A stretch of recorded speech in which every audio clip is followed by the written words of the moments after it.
In Kisii yesterday, where he accused the government and the national government for that matter, and President William Ruto, of usurping the roles and responsibilities of county governments. And I wish to respond to him as follows, being the chair of...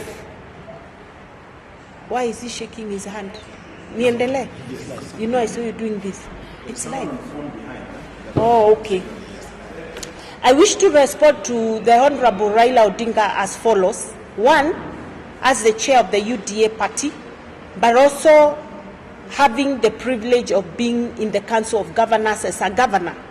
One, the Constitution envisaged a situation where there will be some partnership between national government and county governments. And that is why the Interrelations Committee was formed that helps to discuss matters concerning national government, county governments, and agreeing on some partnership. I want to answer him the following. Number one, the President has been kind enough to involve us as governors to discuss those particular matters right from inception to their implementation. A good example is the county aggregation and industrial parks and the EPZs that are in some counties, and the KIPES are in all the 47 counties. Now, this is a pure partnership between the national government and the county governments.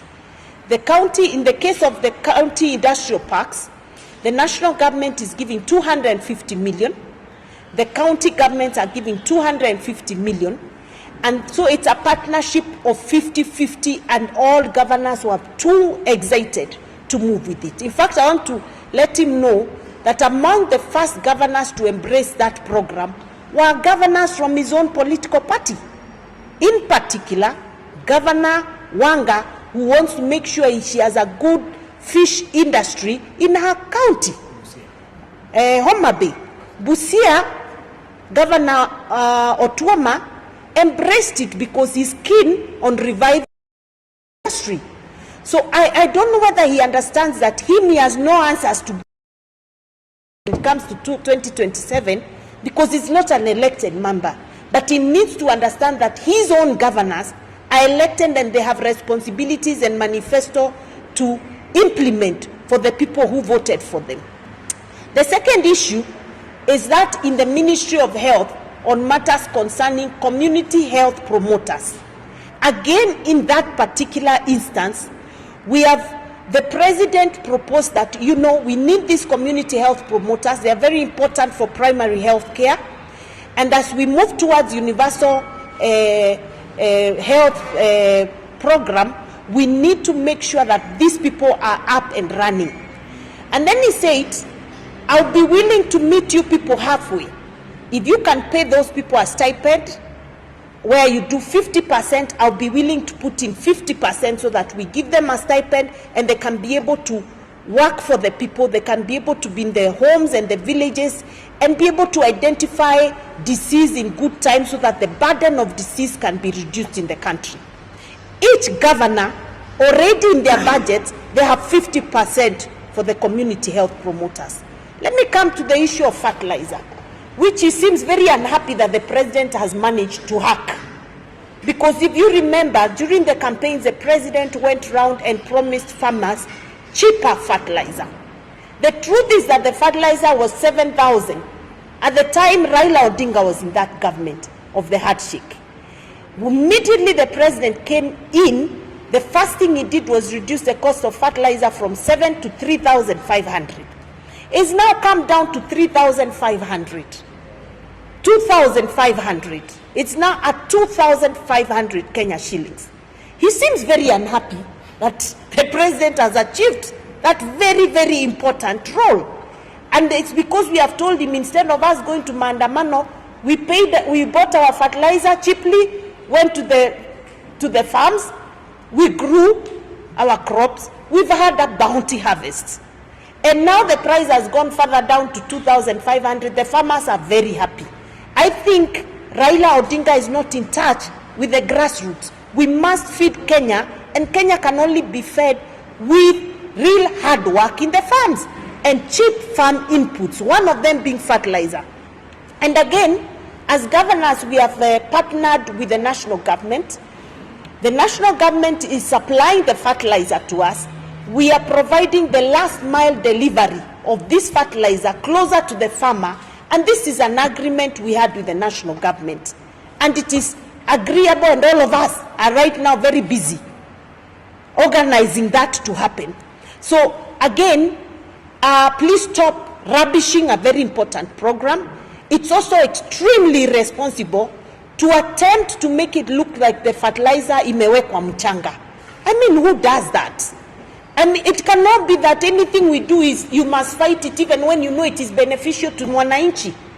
The fertilizer is okay. It has been tested.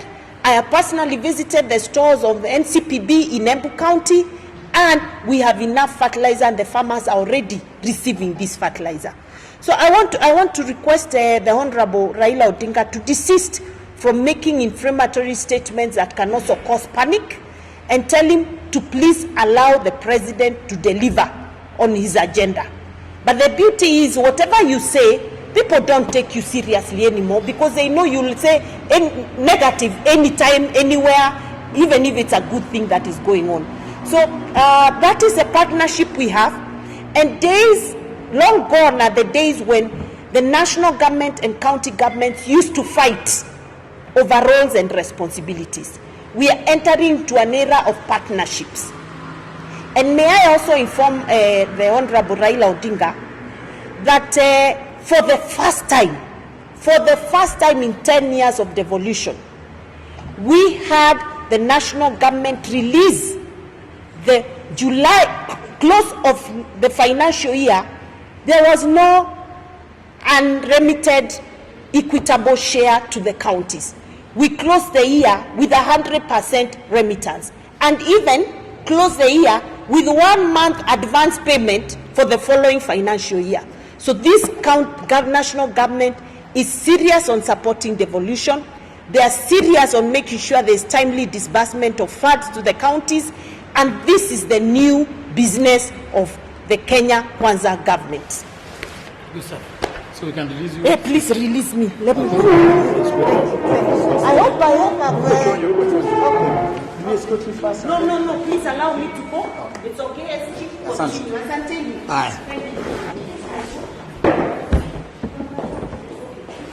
Asante. Sawa.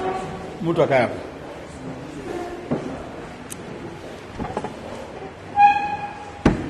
Bas, sasa tumebaki na Mswahili. Nikidhani mwenyekiti wetu amejitangaza vizuri na amepeana msimamo wa chama kuhusiana na zile matamshi ambazo mkubwa wa Azimio alitamka kule Kisii.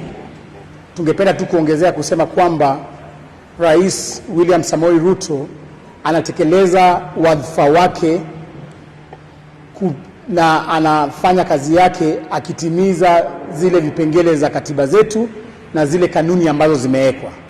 Kwanza tungependa kusema kwamba yeye ametekeleza wadhifa ambazo ziko katika Intergovernmental Act ambazo zinamruhusu yeye kama rais kushirikiana na serikali za jimbo kuhakikisha kwamba hizo serikali mbili, serikali ya kitaifa na serikali za jimbo, zimefanya kazi pamoja. So rais hako within the limits of the Intergovernmental Act kushirikiana na county governments. Najua Raila Odinga amekasirika sana kwa sababu sasa yeye amezoea kama mkubwa wa Azimio kutembea kwa county za Azimio na kuokota fedha kutoka kwa governors wa county za Azimio. Tungependa kuambia Raila, hizo siku zimeisha. Rais wa Jamhuri ya Kenya ameweza peana pesa za county on time. Tangu tuanze ugatuzi, miaka 10 za ugatuzi, hii ndio mwaka wa kwanza serikali zetu za gatuzi zote zimepata pesa on time. CDF zote zimepata pesa on time. Jambo la pili, juzi tumeona miezi 2-3 zilizopita Raila akipigana, akienda kwenye streets akisema kwamba serikali ifanye jambo kupunguza bei ya vyakula hapa Kenya. Serikali yetu ikiongozwa na rais wa Jamhuri ya Kenya walipunguza bei ya fertilizer kutoka 6,500 mpaka 2,500. Hii ni ishara kwamba serikali inajicommit kupunguza bei ya vyakula. Lakini Raila, tena tukianza kupunguza bei ya vyakula, tena unaanza fujo. Tungependa kukuambia tafadhali Raila, wacha serikali ya William Samoei Ruto ifanye kazi yake, ipunguze bei ya fertilizer. Na ukisema kwamba fertilizer yetu iko na mchanga ndani, that is a very insensitive statement. Kwa sababu unajua vizuri sana fertilizer hiyo imetumika na imepimwa na matokeo imeanza kuonekana. Ukienda Bondo, mahindi ya Bondo sasa hivi imetokea na mavuno mazuri sana kule Bondo. Ukienda Siaya, ukienda Kakamega, ukienda Wajia, kila mahali ambapo hiyo mbolea imetumika tumepata mavuno mazuri. So mimi ningependa kuhimiza wananchi wa Kenya wapuuze mbali yale matamshi kiongozi wa Azimio alipeana jana kule Kisii, waendelee kununua fertilizer ile ambayo iko subsidized at 2,500. Wakulima wote haswa zile counties ambazo zina experience short rains ziende katika the nearest NCPB wanunue mbolea 2,500, na tunashirikiana na magovernors wote kuhakikisha kwamba NCPB imefungua stores zake karibu na wakulima. Ile last mile delivery we must achieve as government. So niko hapa na vice chair pia yeye aseme jambo juu ya ili pia wewe na unafunga bao. Sioni pia na Secretary General wamefunga bao. La mwisho ni commend the president for his extraordinary partnership na county governments. I think nothing katika the spirit of cooperation between national and county government stops the president from working with governors across the political divide. It is very evident that our president has decided to have various programs of partnership, which the chair has alluded to, on various areas of mutual cooperation, which through conditional grants, the national government has decided to subsidize part of these programs. Kwa hivyo, a governor is at liberty to engage the national president or the president of the national government in terms of both cooperation and sometimes invitation to partner in a project. For Raila Odinga to constantly cast aspersions and try to manage and postpone on various political collaborative strategies by this government is unfortunately uncalled for. And hiyo matters ya fertilizer kutiwa mchanga, that is an absolute joke, and I think it should be treated with the contempt that it deserves. Sisi tumeshukuru sana na tutaendelea na ule ushirikiano. Hata huyu ndugu yetu SG utamwona akienda huko kutoa mbolea, akaenda huko kusaidiana na baadhi ya counties katika kuleta uwiano na katika kuleta joint strategies. You know, the irony is on one side Raila is asking us to dialogue. So hata mimi niweka kwa hiyo kamati ya dialogue. On the other side is punishing his errand members.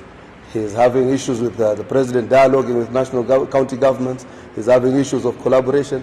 So what dialogue are you asking for? Is it just a dialogue for you to want to highlight various issues that you think will push your election narrative? Or these are the kind of contradictions that we see. And I think that's why the SG today has asked us to come here and totally speak against these contradictions.